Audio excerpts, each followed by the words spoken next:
Welcome to the biology Pantulu AI YouTube channel. ఈరోజు మనం 2026 డిఎస్సిలో భాగంగా పర్స్పెక్టివ్ ఎడ్యుకేషన్లో ముఖ్యమైనటువంటి concept RTE, right to education act, అందులో ఉన్నటువంటి సెక్షన్స్ మరియు వాటి యొక్క వివరణ గురించి తెలుసుకుందాం. సో మన యొక్క వీడియో నచ్చితేనే ఒక లైక్ చేయండి, కుదిరితే సబ్స్క్రైబ్ చేయండి. మరింకెందుకు ఆలస్యం, వీడియోలోకి వెళ్దాం. సో రైట్ టు ఎడ్యుకేషన్ యాక్ట్లో మొత్తం ఎన్ని అధ్యాయాలు ఉన్నాయి? 7 అధ్యాయాలు ఉన్నాయి. అదేవిధంగా 38 సెక్షన్స్ ఉన్నాయి. ఒక అనుబంధం ఉంది. ఈ యొక్క ఆర్టీఏ సెక్షన్స్లో ముఖ్యమైన సెక్షన్స్ గురించి మాత్రమే డిస్కస్ చేద్దాం.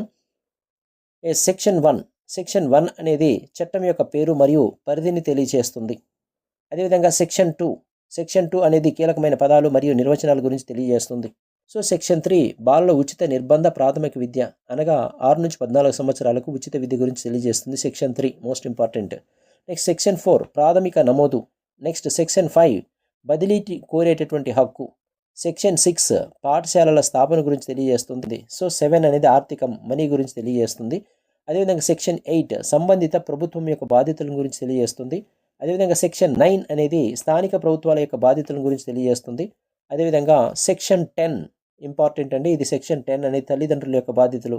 సెక్షన్ 10 ఫర్ 10th క్లాస్ అని గుర్తుపెట్టుకోండి. సెక్షన్ 11 అనేది పూర్వ ప్రాథమిక విద్య గురించి తెలియజేస్తుంది. సెక్షన్ 12 అనేది పాఠశాలల బాధ్యతల గురించి తెలియజేస్తుంది. సెక్షన్ 13 బడుల యొక్క ఎంపిక విధానం మరియు క్యాపిటేషన్ ఫీజుల నిషేధం ఇంపార్టెంట్.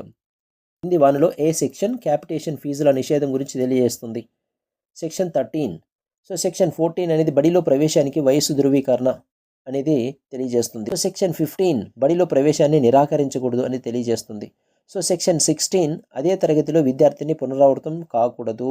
సో విద్యార్థి మరలా అదే క్లాసులో ఉంచకూడదు అని చెప్పేది సెక్షన్ 16. సో సెక్షన్ 17 విద్యార్థులను శారీరకంగా మరియు మానసికంగా హింసించకూడదు, కొట్టరాదు. సో సెక్షన్ 18 ప్రభుత్వ గుర్తింపు లేకుండా బడి నిర్వహించకూడదు అని తెలియజేస్తుంది. సో గుర్తింపు లేదు. సెక్షన్ 38 అండి, రాష్ట్ర ప్రభుత్వాలు చట్టంలో మార్పులు చేసే అవకాశం ఉంటుంది. సో మై డియర్ ఆస్పిరెంట్స్, మన వీడియో నచ్చినట్లయితే